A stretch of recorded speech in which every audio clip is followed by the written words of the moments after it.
다윗의 시입니다. 다윗이 그의 아들 압살롬에게 쫓기어서 지금 광야에 나가 있습니다. 그곳에서 무엇을 하였는지, 어떻게 하나님께 간구하고 있는지,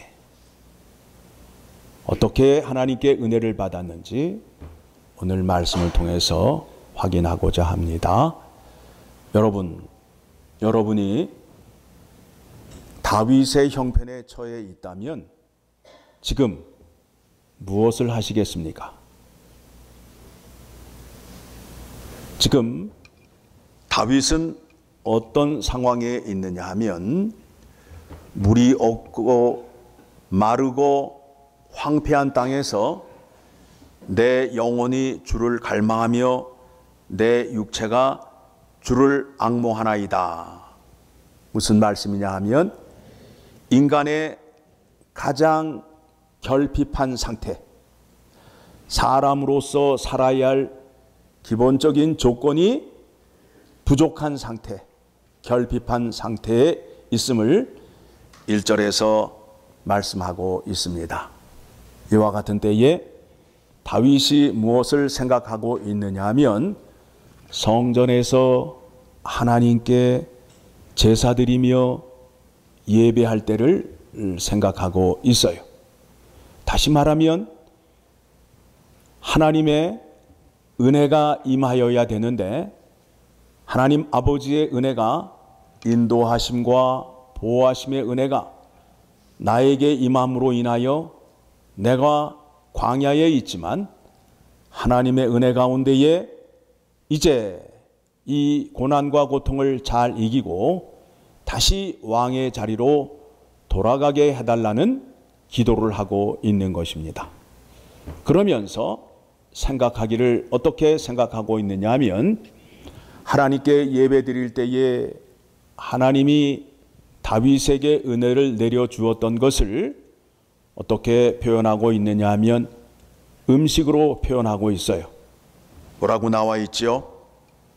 5절을 보게 되니까 골수와 기름진 것을 먹음과 같이 나의 영혼이 만족할 것이라. 나의 입이 입술로 주를 찬송하되. 하나님의 은혜를 시각적 또 청각적, 촉각적 느낌으로 표현을 하고 있어요. 여러분들이 맛있는 음식을 다른 사람에게 소개할 때 어떻게 해요? 여기에 나오는 골수와 기름진 음식을 먹을 때 그게 내 입안에 들어오게 되면 어떤 느낌이 들어요? 촉촉하고 고소한 맛이 들어옴으로 인해서 그냥 부자가 된 느낌, 기분 좋은 느낌이 들잖아요. 그렇죠? 고기 안 드셔보셨어요? 예, 고기 드셔보셨잖아요. 삼겹살 드실 때의 그 느낌 있잖아요. 하나님의 은혜를 그와 같이 표현을 하였어요. 골수와 기름진 음식을 먹는 것처럼 그게 내 안에 들어오게 되면 내 몸에 어떻게 돼요? 힘을 주고 기쁨을 주잖아요. 그렇듯이 하나님의 은혜가 내 안에 들어옴으로 인하여 그와 같은 기쁨과 즐거움이 있었다라는 겁니다. 이제 다윗은 하나님의 인도하심과 보호하심에 의해서 압살롬에게 승리하여서 다시 왕의 자리로 돌아가게 되었습니다. 다윗이 우리에게 말씀하고자 하는 교훈이 무엇이냐 하면 8절의 말씀을 보게 되니까 8절의 말씀 같이 읽습니다. 나의 영혼이 주를 가까이 따르니 주의 오른손이 나를 붙드시거니와. 그와 같은 고난 때에 가만히 있으면 안 된다는 거예요. 주님 앞으로 나아가라는 거예요. 주님 앞으로 나아가라는 거예요. 예, 나아가야 여러분이 은혜를 받아요. 에스겔서 36장 37절의 말씀을 보게 되면 내가 이스라엘 백성들을 위하여 구원의 은혜를 베풀어 주기로 약속하셨어요. 내가 너희에게 줄지라도 너희는 내게 구하여야 할지라 라고 말씀하고 있어요. 자, 같이 읽습니다. 시작. 주 여호와께서 이같이 말씀하셨느니라. 그래도 이스라엘 족속이 이같이 자기들에게 이루어 주기를 내게 구하여야 할지라. 내가 그들의 수요를 양떼와 같이 많아지게 하되. 하나님이 주시기로 했지만 어떻게 해야 된다고요? 구하여야 된다고요. 그래서 예수 그리스도께서 제자들에게 이와 같이 말씀을 하십니다. 누가복음 11장 9절을 가게 되면 예수님께서 한 곳에서 기도를 하고 내려오시는데 제자 가운데 한 사람이 나와가지고 주님, 우리에게도 좀 기도를 가르쳐 주세요. 세례 요한은 제자들에게 기도를 가르쳐 주고 있는데 주님도 우리에게 기도를 좀 가르쳐 주세요 라고 부탁을 해요. 그러니까 예수 그리스도께서 제자들에게 주기도문을 가르쳐 주셨어요. 그래서 그 말씀이 2절 이하의 말씀으로 쭉 이어져 갑니다. 그리고 9절의 말씀을 보게 되니까 이와 같이 말씀하십니다. 같이 읽습니다. 시작. 내가 또 너희에게 이르노니 구하라 그러면 너희에게 주실 것이요 찾으라 그러면 찾아낼 것이요 문을 두드리라 그러면 너희에게 열릴 것이니. 어떻게 해요? 구하고 찾고 두드리라는 거예요. 예? 주님 앞에 나아가서 구하고 찾고 두드리면 주신다는 거예요. 그런데 이 말씀을 끝에 가서 보게 되면 이게 우리의 좀 생각과 조금 다른 답이 나와요. 우리는 구하는 게 뭐냐 하면 끝내주는 거 달라고 그러잖아요. 뭐니 해도 머니가 최고잖아요. 그렇죠? 돈 달라고 기도하고 나에게 능력만 주시면 내 원수들을 내가 싹 쓸어버릴 수 있는 능력을 달라고 기도하잖아요. 그렇죠? 내가 손만 뻗으면 저 원수가 그냥 그 자리에서 꼭 부러지는 능력을 달라고 기도하고 있다고요. 그런데 그렇게 약속하시지 않아요. 계속 봅니다. 10절 시작. 구하는 이마다 받을 것이요 찾는 이는 찾아낼 것이요 두드리는 이에게는 열릴 것이니라. 너희 중에 아버지 된 자로서 누가 아들이 생선을 달라 하는데 생선 대신에 뱀을 주며. 12절 읽으시기 바랍니다. 예, 그런 아버지 없지요. 그렇죠? 예, 달걀을 달라고 그러는데 정갈을 주겠어요? 달걀을 달라고 그러면은 그것도 잘 구워서, 예? 맛있게 구워서 주잖아요, 아버지가. 그렇죠? 예. 자, 13절 같이 읽습니다. 시작. 너희가 악할지라도 좋은 것을 자식에게 줄 알거든 하물며 너희 하늘 아버지께서 구하는 자에게 성령을 주시지 않겠느냐 하시니라. 구하는 자에게 뭘 주신다고요? 성령을 주신다네요. 여러분 원하셨던 거예요? 정말 원하셨던 거예요? 예, 이게 없으면은 하나님의 은혜를 받을 수 없어요. 성령을 받으셔야 구원의 은혜가 시작되는 거예요. 성령을 받지 않으면 하나님의 은혜를 받을 수 없어요. 자, 그렇다면 성령을 받은 사람에게 나타나는 증상, 현상이 무엇이냐 하면 어디를 보시느냐 하면 고린도전서 12장 3절의 말씀을 봅니다. 고린도전서 12장 3절의 말씀을 보게 되면 아무나 주는 그리스도요 살아계신 하나님의 아들이라고 고백할 수 없다는 거예요. 예수 그리스도는 나의 주인이라고 아무나 고백할 수 없다라는 거예요.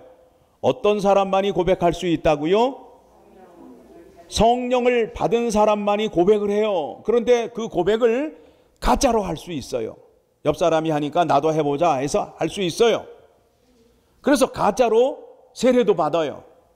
가짜로 임지식할 때 서약도 해요. 그런데 진짜는 누구냐 하면 진짜 주인으로 모시고 사는 사람이 진짜예요. 예수 그리스도가 나의 삶의 주인이라며 나타내야 될 거 아니에요. 입술 고백은 잘하는데 삶 속에서는 그 현상이 나타나지 않아. 그럼 뭐가 된다고요? 가짜가 되는 거예요.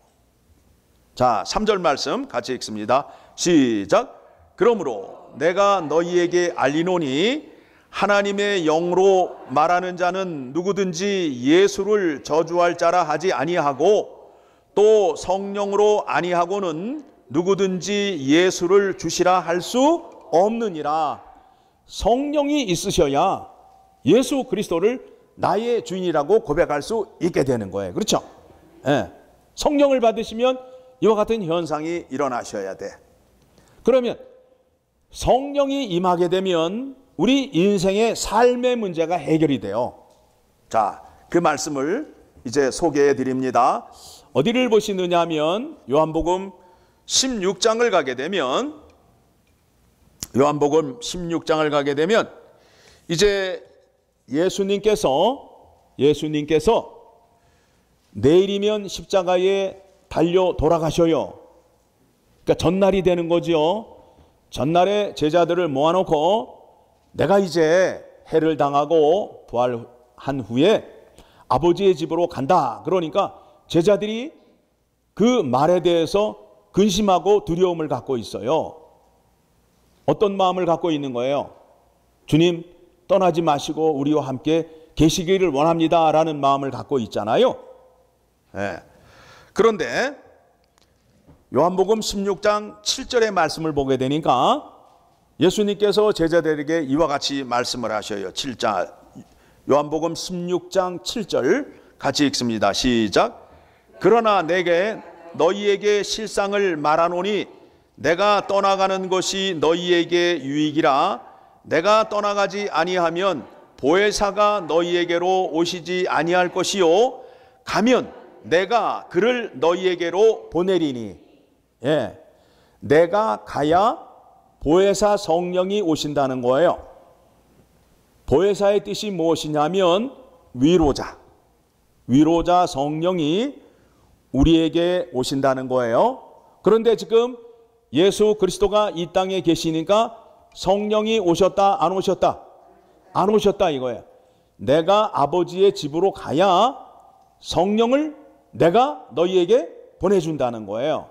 그래서 예수 그리스도께서 십자가에 죽으시고 3일 동안 무덤에 계시다가 부활하시고 40일 동안 이 땅에 계시면서 제자들에게 하나님 나라에 대하여 열심히 가르치시고 이제 승천하실 때에 제자들에게 뭐라 그래요? 너희는 예루살렘을 떠나지 말라.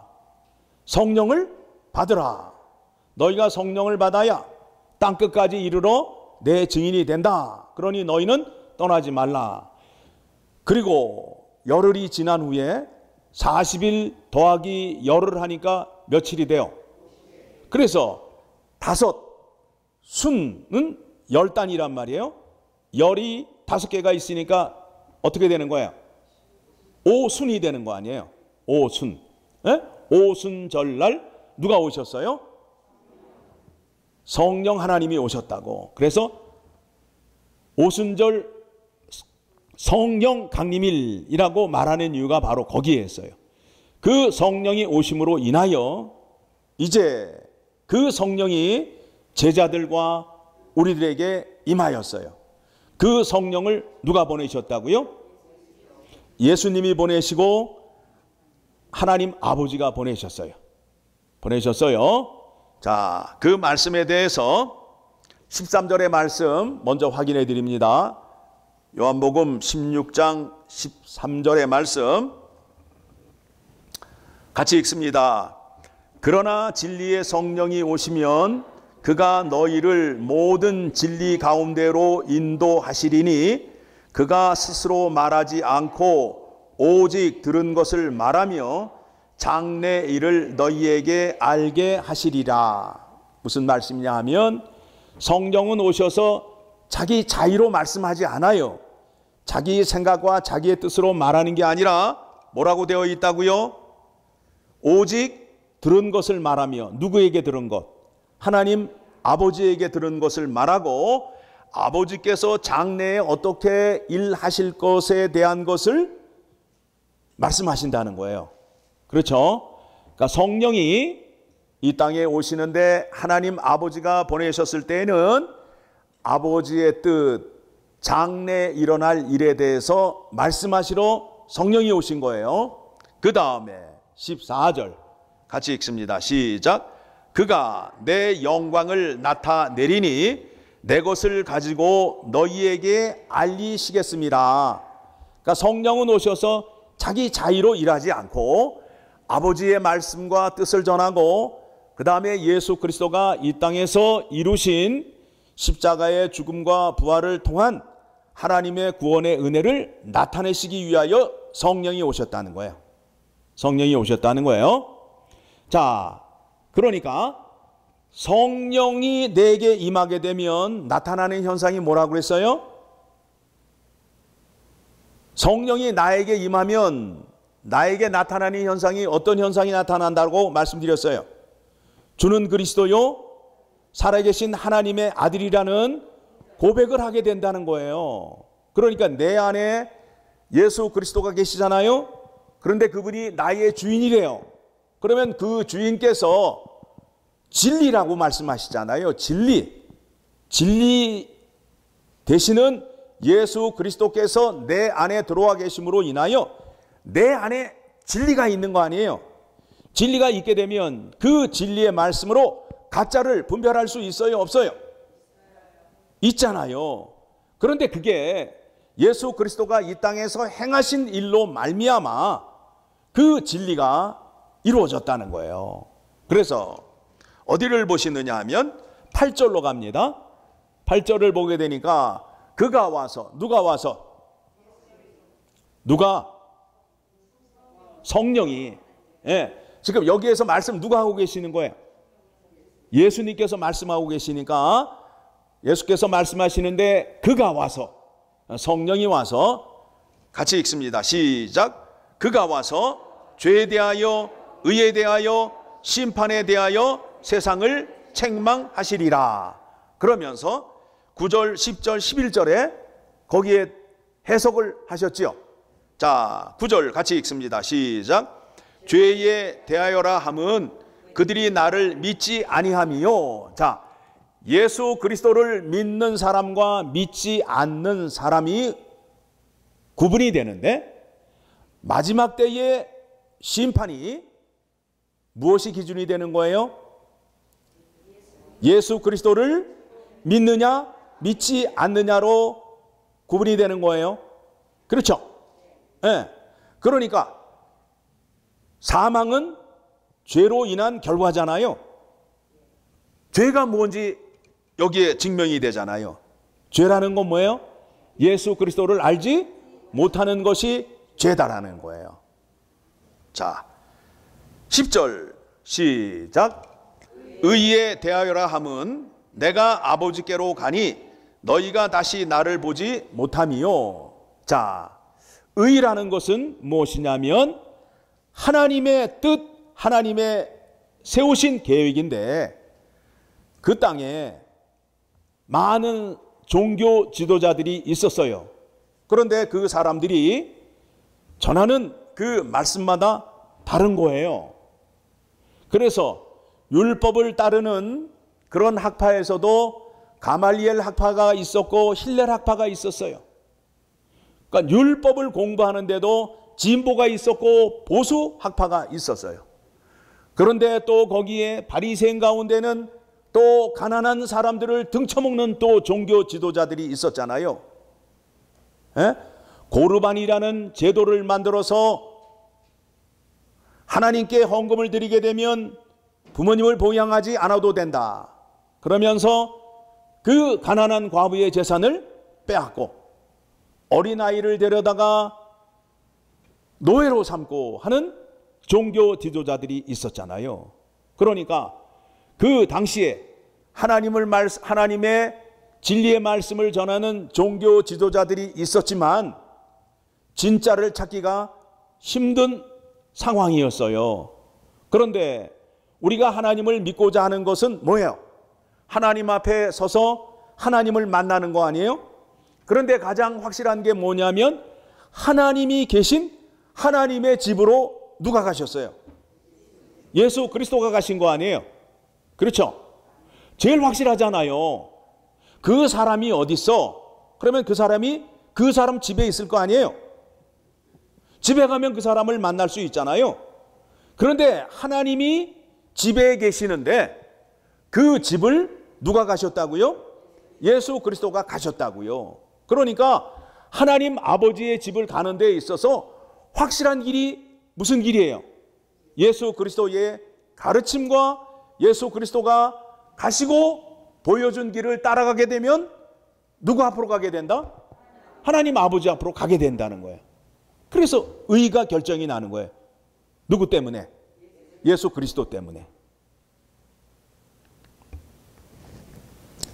세 번째 11절 시작. 심판에 대하여라 함은 이 세상 임금이 심판을 받았습니다. 자, 예수 그리스도가 십자가에서 죽으실 때에 이스라엘 종교 지도자들이 모인 최고의 법정기관인 산헤드린에서 사형 언도를 내렸어요. 그런데 이스라엘은 그 당시 로마의 속국이기 때문에 사람을 죽일 수가 없어요. 그래서 유대인의 이름으로 고발을 하게 되죠. 그래서 예수님께서 어느 법정에 가게 되죠? 빌라도의 법정을 가게 되는 거예요. 그런데 빌라도가 예수 그리스도가 하나님의 아들인 것과 그리스도로 오신 것을 알았을까요? 몰랐을까요? 알았다고요. 알았다고요. 그 당시 로마의 정권이 어떤 정권이었어요? 무시무시한 정권이잖아요.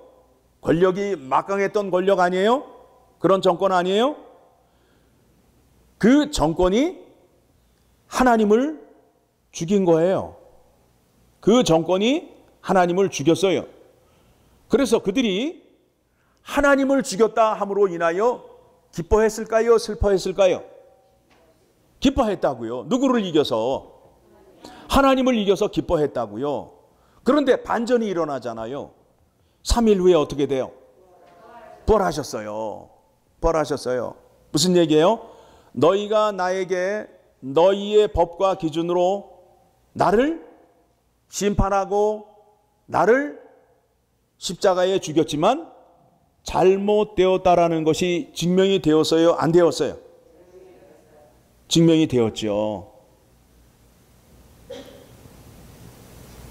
그들이 하나님을 죽였다 하고 기뻐했지만 왕의 판단과 왕의 생각이 잘못되었음을 누구를 통하여 나타났다고요? 예수 그리스도를 통하여 나타나게 된 거예요. 이와 같은 진리의 말씀이 그 당시 이스라엘 백성들이 처해 있던 상황에 있는 거예요. 하나님께 제사를 드려도 예배를 드려도 기쁨이 없는 거예요. 하나님을 만나야, 하나님 앞에 서야 하나님이 주시는 은혜와 기쁨으로 인하여 내가 즐거워하는데 제사를 드리긴 드리지만 그와 같은 감화 감동이 없는 제사를 드리고 있는 거예요. 또 많은 종교 지도자들 마치 목자 없는 양과 같은 그와 같은 무리로 표현을 하고 있잖아요. 성경에서.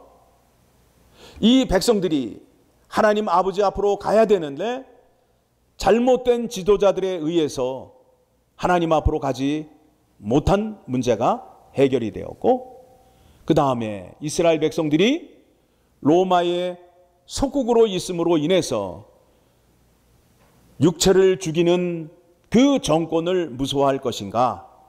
아니면 죽은 자도 살리시는 그 정권을 따라야 할 것인가에 대한 명확한 답을 얻게 되었잖아요. 누구를 통해서? 예수 그리스도를 통해서. 그런데 이 문제가 오늘날에도 같을까요? 안 같을까요? 같지요. 예배를 드리러 나오는데 기쁨이 없어. 왜 그래요? 하나님의 말씀이 내 안에서 역사하지 않기 때문에 그렇다는 거예요. 또 하나님을 만나서 천국은 가기는 가야 되겠는데 이쪽 저쪽 뭐 온갖 좋은 거는 다 붙잡고 있잖아요. 여러분들이 이 혼란한 이와 같은 상황 속에서 무엇을 붙잡으셔야 되겠어요? 사람의 말을 붙잡으셔야 되겠어요? 하나님의 말씀을 붙잡으셔야 되겠어요? 하나님의 말씀을 붙잡으셔야 된다고요. 하나님의 말씀을 보고 들으셔야 된다고요. 들으셔야 된다고요. 자, 디모데후서 3장 16절을 가게 되면 디모데후서 3장 16절 17절 말씀 봅니다. 자, 16절 같이 읽습니다. 시작.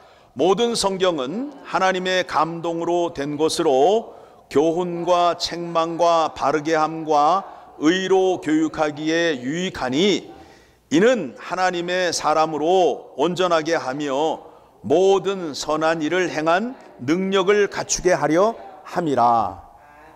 그러니까 하나님 말씀을 따라야 하나님의 사람이 되고 하나님의 사람으로서 선한 일을 할 수 있는 능력을 갖추게 된다는 거예요. 그런데 우리는 자꾸 내 의, 내 고집, 내 생각으로 자꾸 주장하려고 해요. 그건 잘못된 믿음이에요. 여러분이 하나님 말씀에 순종할 때에 하나님께서 말씀을 통하여 능력을 나타내시는 거예요. 에? 우리는 능력을 주시면 내가 움직일게요 라고 말하는데 그렇지 않아요. 성경의 약속은 그렇지 않아요. 우리가 순종할 때에, 말씀에 순종할 때에 그 말씀이 역사하여서 능력을 나타내신다는 거예요. 그렇죠? 예. 말씀으로 빛이 있으라 하니까 뭐가 있어요? 빛이 있다고요. 말씀을 하셨다고요. 여러분이 말씀에 순종해 보세요. 그러면 하나님의 능력이 나타나게 됩니다. 자, 하나님의 말씀을 여러분들이 읽고 묵상하는 데 있어서 어떻게 읽으셔야 되느냐 하면 예수 그리스도의 가르침으로 읽으셔야 돼요. 지금 유튜브를 보게 되면 구원받지 못한 철학자들이 나와서 성서 강해를 하고 있어요. 에? 사람의 생각으로 지금 성서 강해를 하고 있는 유튜브가 얼마나 많은지 몰라요. 그런데 또 멀쩡하게 생긴 사람들이 그거를 보고 은혜를 받았대요. 에? 세상이 미쳐 돌아가고 있어요. 미쳐 돌아가고 있어요. 하나님의 말씀이 여러분에게 임할 때에 어떤 역사가 있는지 이제 말씀 한 군데 또 소개해 드립니다. 누가복음 24장 32절의 말씀을 보게 되면 누가복음 24장 32절의 말씀을 보게 되면 자, 예수 그리스도께서 부활하신 날 예루살렘에 난리가 났었죠. 그런데 엠마오로 내려가는 두 제자에게 누가 나타나셨죠? 예수 그리스도가 나타나셨어요. 그들과 함께 가시면서 무슨 얘기 했을까요? 예, 부활과 성경에 관한 말씀을 하셨어요. 자, 32절 시작.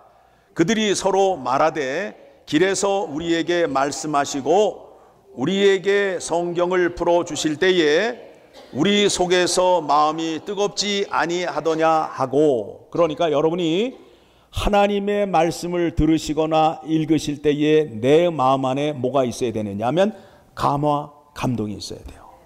아, 그렇구나. 아멘이 나오셔야 된다고. 그런데 읽으시다가 별론에 마음에 안 들어.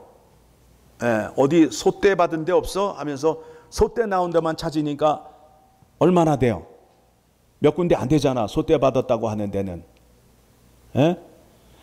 소떼 받은 그 설교를 들으려고 하니까 교회를 찾아야 되는 거 아니에요. 여러분이 설교를 들으시거나 하나님의 말씀을 읽으실 때에 여러분 마음 안에 어떤 것이 생기면 성령이 역사하시는 거라고요? 뜨거운 마음, 감동이 생기게 되면 성령 하나님이 역사하시는 거예요. 그러면 그 말씀이 기쁨이 되고 힘이 되는 겁니다.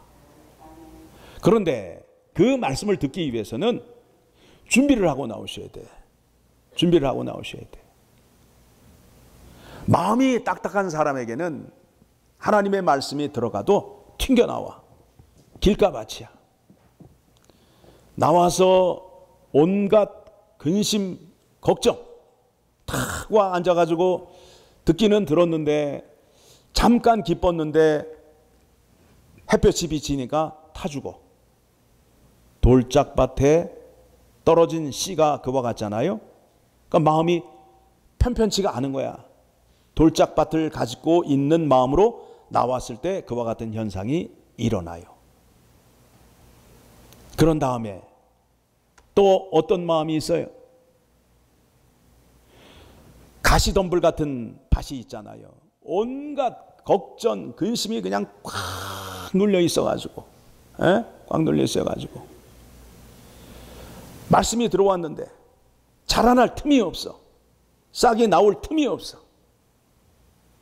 그래서는 안 된다는 거예요. 그러니까 여러분들이 주일 전날부터 하나님의 말씀을 잘 묵상하시면서 순서가 나와 있잖아요. 다음 주에는 몇 편이에요? 그러니까 64편을 읽으시는 거야.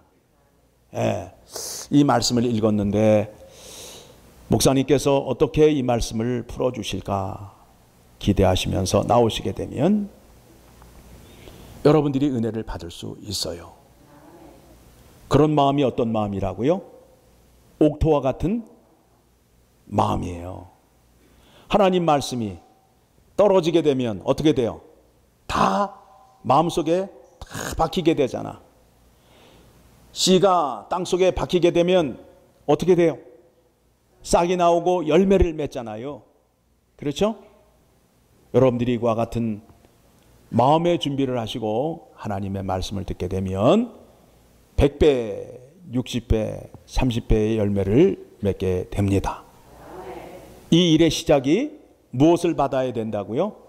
성령을 받아야 된다는 거예요. 성령을 주시옵소서. 성령이 들어와야 구원의 시작이 되고 그 성령으로 말미암아 우리의 문제가 해결될 수 있어요. 다윗이 오늘 기도하는 가운데에 하나님의 뜻이 무엇인지를 알기 때문에 뭐라고 약속했죠? 내 뒤에 날씨를 통해서 견고한 나라를 세우리라 약속하였잖아요. 다윗 왕국을 통하여 메시아 왕국을 이어갈 거라고 약속하셨잖아요. 그러니 다윗이 거기에서 패할 수 있어요? 없어요? 없잖아요. 하나님의 뜻을 알고 기도하는 것과 하나님의 뜻을 모르고 기도하는 것과는 차이가 많아요. 여러분들이 하나님의 뜻을 잘 알고 하나님 말씀 묵상하게 되면 이 고난이 나에게 임하더라도 하나님께서 반드시 나를 구원하여 주실 것을 믿어요. 그러면 이 과정이 무엇이냐? 나의 믿음을 정금과 같이 단련시키기 위한 과정이라는 것을 알게 됨으로 인하여 인내하며 오래 참을 수 있어요. 그래서 결과가 어떻게 돼요? 여러분이 고민하였던 거 어떻게 다 풀렸어요? 안 풀렸어요? 풀렸잖아요. 언제 풀렸는지도 모르게 풀렸어요. 하나님의 인도하심과 보호하심이 여러분에게 날마다 임하고 있음을 기억하시며 감사하는 자리로 나아가셔야 됩니다. 기도하겠습니다.